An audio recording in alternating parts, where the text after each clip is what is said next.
John Joseph Gotti was born October 27th, 1940, in the Bronx, the fifth of 13 children in a family barely scraping by. His father worked construction, but the money never stayed long. By the time young John hit the fourth grade, the family moved to Sheepshead Bay, Brooklyn, a working class neighborhood, small apartments, too many mouths to feed, and not enough guidance at home. Gotti was bright but restless. He dropped out of high school at 16 and joined the Fulton Rockaway Boys, a street gang that introduced him to the world he'd eventually dominate. At 17, he caught his first arrest, disorderly conduct after a street fight. It got dismissed, but it set a pattern. More arrests followed. Burglary, gambling raids, small-time trouble. Nothing stuck, but each incident nudged him further into the life.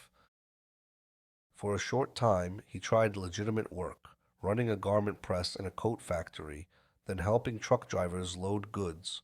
It was there he learned about cargo, warehouses, and shipments, the knowledge he'd later weaponize in hijackings.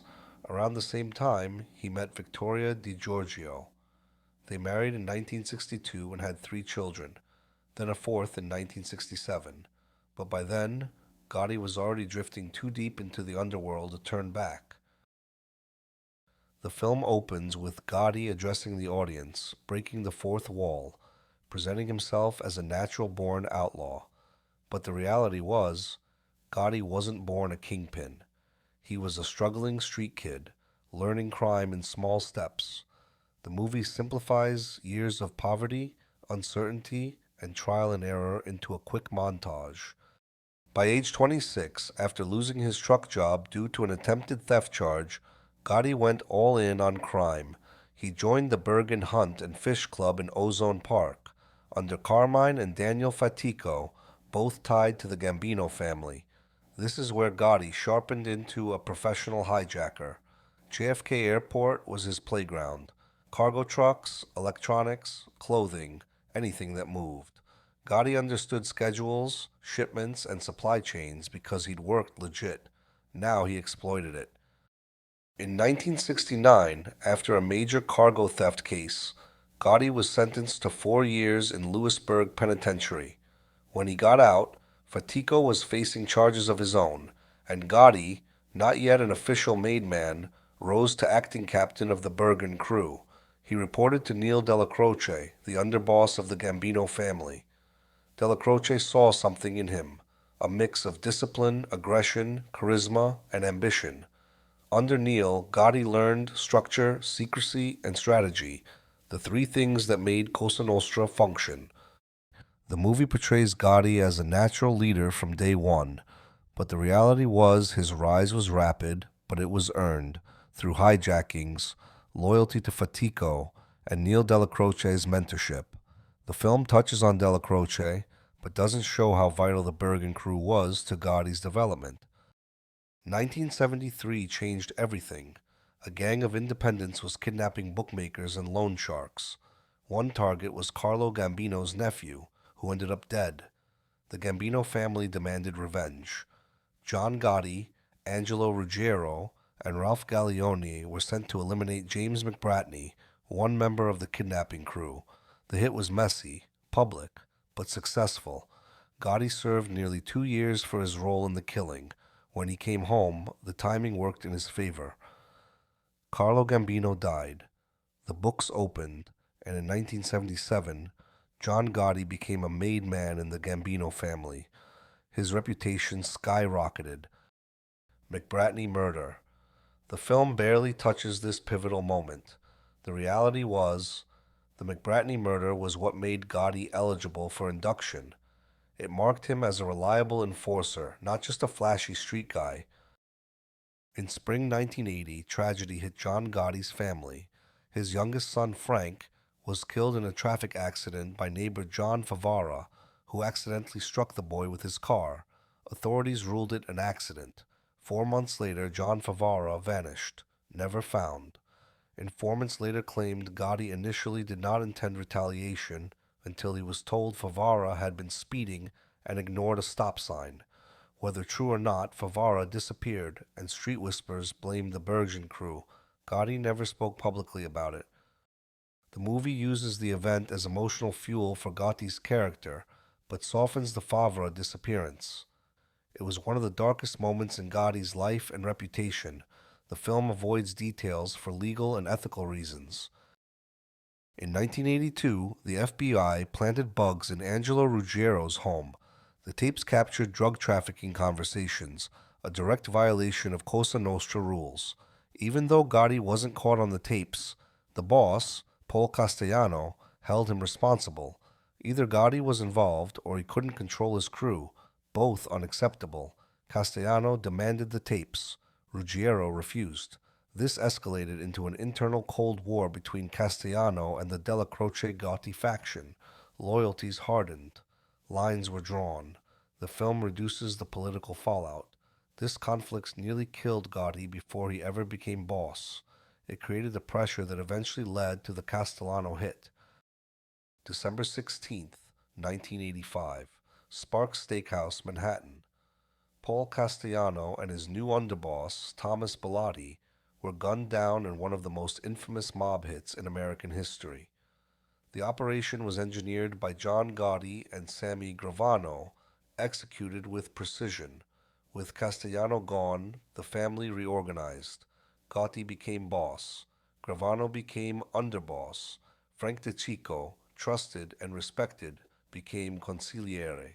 The Gambino family, once the most low profile, was now led by the most visible man in organized crime. Castellano assassination. The film dramatizes the hit but simplifies the planning. Reality.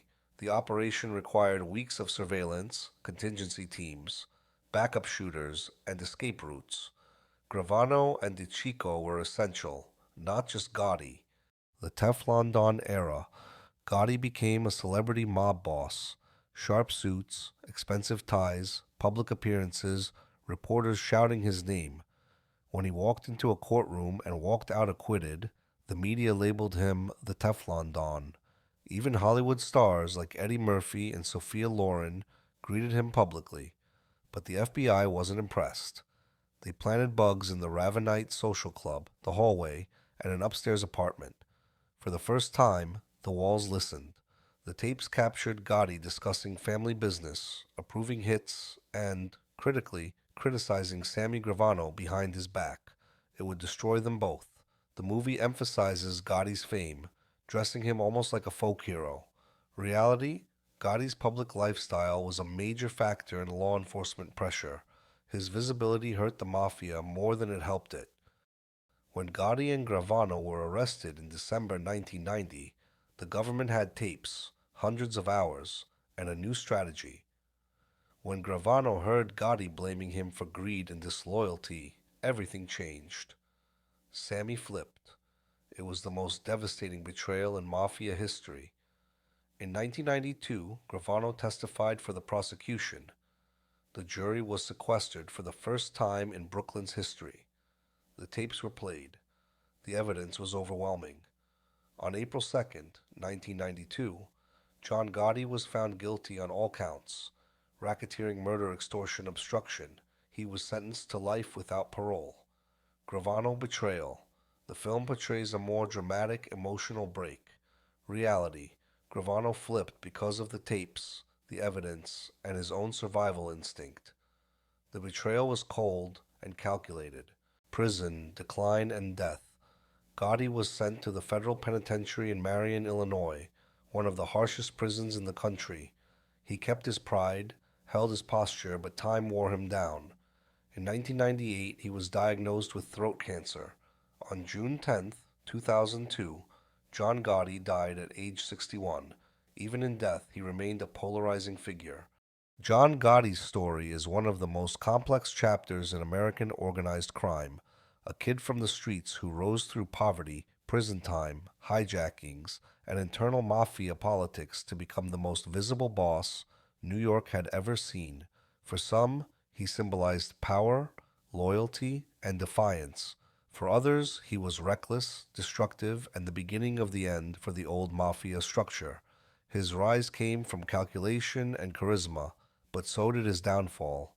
The public image that made him a star also made him a target. The alliances that lifted him to the top eventually fractured, and the rules he claimed to live by changed the moment he stepped into the spotlight. The 2018 Gotti movie delivered the glamour, the suits, the swagger, but the real story? It's heavier, more violent, more human. A life defined by loyalty, undone by betrayal. A man who demanded respect yet lived under constant surveillance. A boss who wanted control until the consequences closed in. He didn't die in the streets or in court. He died in a federal prison, far from the world that once saluted him, but his legend never left. To this day, people argue over who he really was: a protector, a tyrant, a leader, a symbol, or simply a product of the life he chose. One thing is undeniable: John Gotti remains one of the most unforgettable figures in Mafia history, a final echo of an era that rose fast, burned bright, and ended behind the walls of Marion Penitentiary.